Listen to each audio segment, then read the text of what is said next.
الحمد لله رب العالمين والصلاة والسلام على سيد المرسلين اما بعد فاعوذ باللہ من الشیطان الرجیم بسم اللہ الرحمن الرحیم۔ خوش آمدید کہتے ہیں تمام سامعین کو۔ رسول اللہ صلی اللہ علیہ وسلم کی نماز حدیث صحیحہ کی روشنی میں سلسلہ ہے، اور آج پھر ایک نیا موضوع ہے۔ پچھلے موضوع کے اندر ہم نے یہ سماعت کیا تھا کہ صرف ہم نے ہاتھ کب اٹھانے ہیں؟ ابتدائے صلاۃ کے اندر۔ اب ترک رفع یدین کے اوپر کچھ ہم حدیث مبارکہ سماعت فرماتے ہیں کہ آیا نبی پاک صلی اللہ تعالی علیہ وسلم نے تکبیر تحریمہ کے علاوہ ہاتھ کو اٹھانے کے حوالے سے کیا ترغیب ارشاد فرمائی؟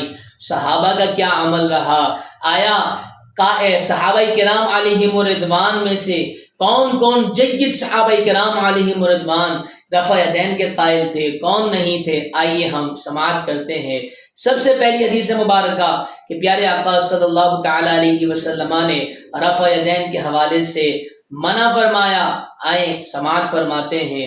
حضرت سیدنا جابر بن سمورہ رضی اللہ تعالی عنہ سے مروی ہے، وہ کہتے ہیں کہ ہم نماز ادا کر رہے تھے، پیارے آقا صلی اللہ تعالی علیہ وسلم تشریف لے آتے ہیں، ہم نماز میں رفع یدین کر رہے تھے، پیارے آقا صلی اللہ تعالی علیہ وسلم کے جملے کیا تھے ذرا سنیے۔ پیارے آقا صلی اللہ علیہ وسلم نے ارشاد فرمایا کہ ان لوگوں کو کیا ہو گیا ہے کہ وہ نماز میں بار بار ہاتھ اٹھاتے ہیں جیسے کہ شریر گھوڑے کی دم، یعنی جیسے کہ دم بار بار اٹھتی ہے۔ یہ مثال کے طور پر پیارے آقا صلی اللہ علیہ وسلم نے ارشاد فرمایا، اور پھر آگے ترغیباً ارشاد فرمایا کہ نماز میں سکون اختیار کرو۔ یہ حدیث مبارکہ درس دے رہی ہے کہ نماز میں رکوع میں جاتے ہوئے، سجدے میں جاتے ہوئے رفع یدین نہیں کرنا۔ یہ ابتدائے اسلام میں یہ طریقہ رائج تھا، بعد میں نبی پاک صلی اللہ علیہ وسلم نے منع فرما دیا۔ یہ واضح حدیث مبارکہ ہے کہ جس کے اندر فرمایا جا رہا ہے کہ تم نے اپنی نمازوں کے درمیان اپنے ہاتھوں کو بار بار نہیں اٹھانا، نماز میں سکون اختیار کرنا ہے۔ آئیں ایک اور حدیث مبارکہ حضرت سیدنا علقمہ رضی اللہ تعالی عنہ راوی ہے، حضرت عبداللہ بن مسعود رضی اللہ تعالی عنہ نے فرمایا کہ میں تمہیں رسول اللہ صلی اللہ علیہ وسلم کی نماز نہ پڑھاؤں؟ پھر پیارے آقا کے پیارے صحابی حضرت سیدنا عبداللہ بن مسعود رضی اللہ تعالی عنہ نے نماز پڑھائی، اور نماز کس انداز میں پڑھائی کہ سوائے تکبیر تحریمہ کے حضرت عبداللہ بن مسعود نے ہاتھوں کو نہ اٹھایا، نہ رکوع میں جاتے ہوئے، نہ سجدے میں جاتے ہوئے، نہ سجدے سے آتے ہوئے۔ تو پتہ کیا چلا اس حدیث مبارکہ کے عمل سے کہ جید صحابہ کرام علیہم رضوان کا کیا عمل تھا کہ وہ رفع یدین سوائے تکبیر تحریمہ کے نہیں فرمایا کرتے تھے۔ اور جی ہاں میرے محترم ناظرین سامعین، حضرت سیدنا برہ بن عازب رضی اللہ تعالی عنہ ترک رفع یدین کے قائل ہیں، حضرت سیدنا جابر بن سمورہ رضی اللہ تعالی عنہ رفع یدین نہیں کیا کرتے تھے، حضرت عبداللہ بن مسعود رضی اللہ تعالی عنہ کا ابھی آپ نے سنا کہ انہوں نے نماز پڑھائی، کیسی پڑھائی کہ جیسی رسول اللہ نے ان کو سکھائی ہے، اور اس میں رفع یدین نہیں ہوا کرتا تھا نماز کے درمیان میں۔ تو یہ تمام باتیں ہمیں اس بات کی طرف ہی کیا ہے لے جا رہی ہیں کہ ہم آئے ہیں یہاں پر رسول اللہ کی نماز سیکھنے کے لیے۔ پیارے آقا نے کس طریقے سے نماز سکھائی ہے، صحابہ سے بڑھ کر بھی کیا کوئی سیکھنے والا ہوگا؟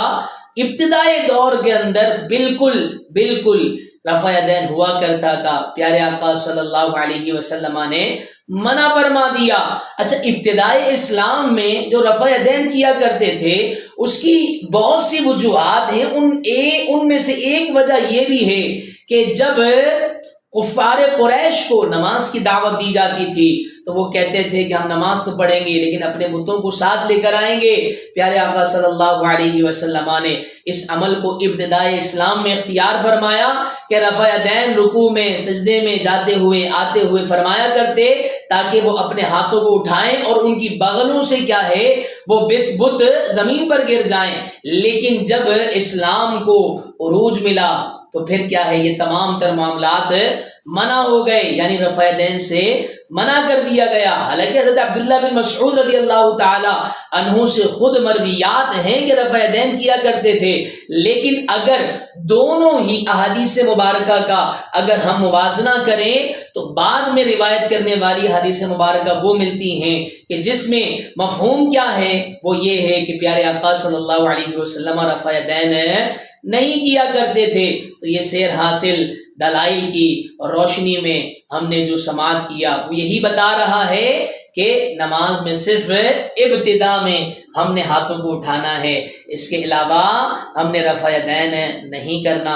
اللہ کریم سے دعا ہے اللہ تبارک و تعالی ہم سب کو عمل کی توفیق عطا فرمائے، اور رب ذوالجلال ہمیں صحیح انداز میں نماز کو سیکھنے، نماز کو سیکھ کر اس پر عمل پیرا ہونے کی توفیق عطا فرمائے۔ دعاؤں میں یاد رکھیے گا، جڑے رہیے گا، انشاءاللہ کل پھر ملاقات ہوگی کس سلسلے میں؟